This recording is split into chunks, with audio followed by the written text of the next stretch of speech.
नमस्कार दोस्तों, आपका स्वागत करते हैं आपके अपने YouTube चैनल एग्ज़ाम मेरी जान में। दोस्तों यूपी जीटी, यूपी जीएनएम का कट ऑफ कुछ कम होने वाला है। मैं ऐसा क्यों बोल रहा हूँ, मैं आपको वो बताने वाला हूँ बिल्कुल प्रूफ के साथ। पहली चीज़ तो ये जीएनएम नर्सिंग के लिए काउंसलिंग बुलेटिन दिया गया है, इसको डाउनलोड कर लीजिएगा, सभी के फ़ोन में होना चाहिए।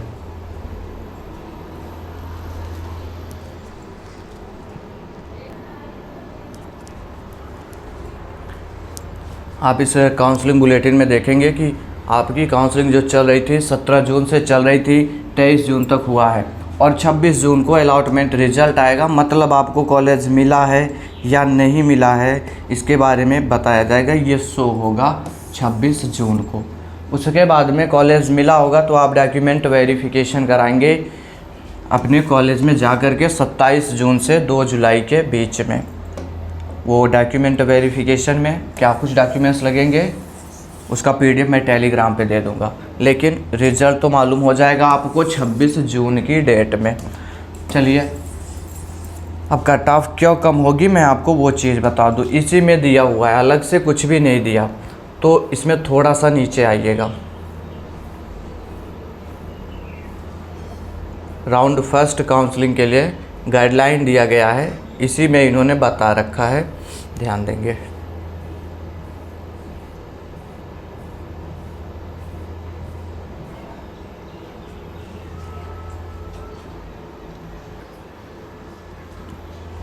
यहीं पर आप बात समझने की कोशिश करिए। यहाँ पर इन्होंने ये सर्टिफिकेट मांगे थे काउंसलिंग करने के लिए। मेरे पास में 453 सीट है, लेकिन ये गवर्नमेंट कॉलेज की सीट है। लेकिन दोस्तों अब इसके लिए कट ऑफ डाउन जाने वाली है। रीज़न साफ है बिल्कुल। ढेर सारे ऐसे स्टूडेंट्स रह गए जिनके अच्छे मार्क्स थे फिर भी काउंसलिंग नहीं कर पाए। ऐसा क्यों? क्योंकि ये सभी सर्टिफिकेट मिल नहीं रहे थे आप लोगों के पास में।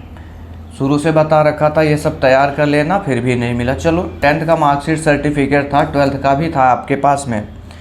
A&M मार्कशीट इन्होंने मांगा हुआ है, तो A&M की मार्कशीट तो मिल गई, लेकिन स्टूडेंट्स के पास 5 ईयर का जो एक्सपीरियंस होना चाहिए वो सर्टिफिकेट नहीं मिला, जो कि CMO द्वारा, चीफ मेडिकल ऑफिसर द्वारा प्रमाणित होना चाहिए था। ये देखने को बहुत कम स्टूडेंट्स के पास मिला। नीचे बढ़ता हूँ ज़रा सा। माइनॉरिटी स्टेटस, जो माइनॉरिटी सर्टिफिकेट लगता है, उन लोगों के पास भी सर्टिफिकेट देखने को नहीं मिला। मैं ऐसा नहीं कह रहा हूँ कि सभी के पास नहीं था, लेकिन ढेर सारे लोगों के पास ये माइनॉरिटी सर्टिफिकेट भी नहीं देखने को मिला। डोमिसाइल सर्टिफिकेट पुराना लगाए हुए हैं काफ़ी स्टूडेंट्स, हालांकि इससे कोई प्रॉब्लम नहीं होने वाली डोमिसाइल सर्टिफिकेट से। ये कैटेगरी और सब कैटेगरी सर्टिफिकेट में भी प्रॉब्लम देखी गई। जैसे हमारे OBC के स्टूडेंट्स हैं तो इन्होंने टाइम बता रखा था 1 अप्रैल या उसके बाद का, तो उसके पहले का स्टूडेंट्स ने लगा दिया। क्या इनको तब रिजर्वेशन मिलेगा? नहीं मिलेगा। सब कैटेगरी सर्टिफिकेट जिनके पास नहीं था या पुराना, मतलब सब कैटेगरी चल जाए, ठीक है, इनका चल गया, कैटेगरी वालों को यहाँ पर प्रॉब्लम हो जाएगी। तो होगा ऐसा कुछ नहीं है। देखो, A&M सर्टिफिकेट जिन्होंने लगा रखा था 5 ईयर का एक्सपीरियंस है, तो उनको मिला ही नहीं, वो लोग नहीं लगा पाए। सब कैटेगरी में PH, FF, ये एक सर्विसमैन का सर्टिफिकेट है। अब जब ये लोग लगा नहीं पाए, जो एक हमारा जनरल कैंडिडेट है, अनरिजर्व का कैंडिडेट है, जिसके लिए हमने कट ऑफ बता रखा है 82 मार्क्स +- 2 करने को, इस स्टूडेंट्स का कट ऑफ आप देखेंगे अब 80 पर अलॉट हो जाएगा। 80 में +- 2 करिएगा, क्योंकि जब कैटेगरी वाले अपना सर्टिफिकेट नहीं दे पाएंगे टाइमली,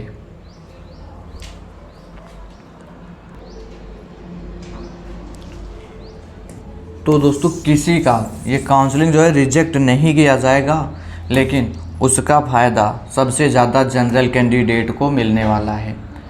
क्योंकि अब सभी स्टूडेंट्स, जो लोग भी, मान लिया कोई स्टूडेंट्स OBC में आ रहा था, किसी ने A&M कर रखा था, लेकिन ना तो इनके पास सर्टिफिकेट निकला, ना इनके पास निकला, ना तो हमारे क्रिश्चियन, मुस्लिम जिसके लिए माइनॉरिटी सर्टिफिकेट लगता है, पता होगा सब पे रिजर्वेशन अलग से मिलता है, इन्होंने अपना नहीं दे पाए। तो जितने लोग भी अपना सर्टिफिकेट नहीं दे पाए, सबका फ़ायदा अनरिजर्व कैंडिडेट को होने वाला है, क्योंकि अब ये सभी लोग काउंट किए जाएंगे अनरिजर्व में, जनरल में। क्या बोला था, जिस डेट से इन्होंने बोला है और जिससे प्रमाणित करने को बोला, अगर आपका उससे नहीं होता है तो सभी लोग जनरल कैंडिडेट में काउंट किए जाओगे। दूसरी चीज़, इसके चलते काफ़ी स्टूडेंट्स ऐसे रहे जिन्होंने काउंसलिंग ही नहीं किया, सोचा उनको अगर प्राइवेट कॉलेज मिल गया फिर प्रॉब्लम हो जाएगी, उन्होंने काउंसलिंग नहीं किया।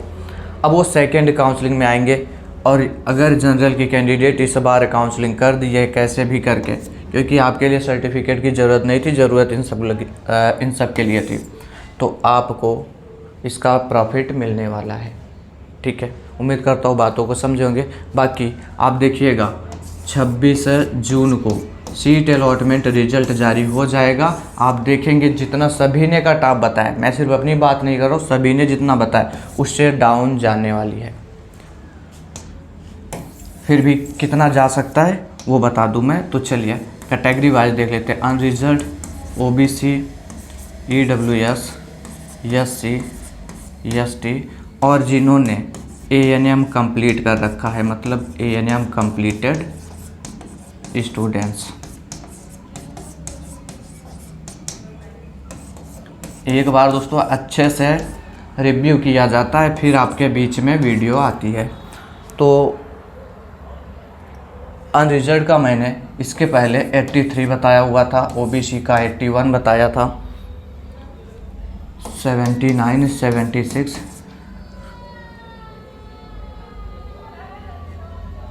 यहाँ पर 72, और इन लोगों के लिए मैंने सिर्फ और सिर्फ 30 मार्क्स बताए हुए थे। ये देखो दोस्तों अच्छे से रिव्यू किया गया, ऐसा मत बोलिए मैं देख करके बता रहा हूँ, ये अच्छे से रिव्यू किया गया आपके रैंक के हिसाब से, मेरिट के हिसाब से। ये पहले था लेकिन अब ये नहीं होगा, सब में आप 2 से 3 नंबर डाउन करिएगा, 2 से 3। तो चलो मैं इनका 81 तक लेकर के आता हूँ जनरल को।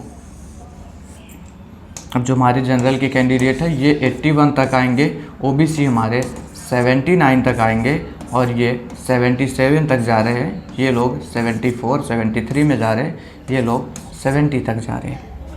अब इन सब में करिएगा +-2, आपका कट ऑफ कुछ ये रहने वाला है।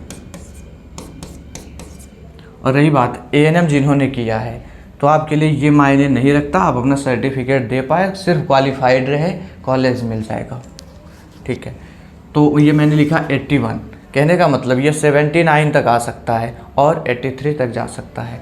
ये मैंने 79 बोला तो ये 77 तक आ सकता है, 81 तक जा सकता है। बात समझ में आई? तो लगभग 2 नंबर का इफेक्ट दिखने वाला है आपके सीट अलॉटमेंट रिजल्ट में। आगे इन्फॉर्मेशन होगी प्रोवाइड करूँगा, चैनल से बने रहिएगा। कोई कन्फ्यूजन है तो कमेंट बॉक्स में ज़रूर से बताएं। Thanks for watching this video.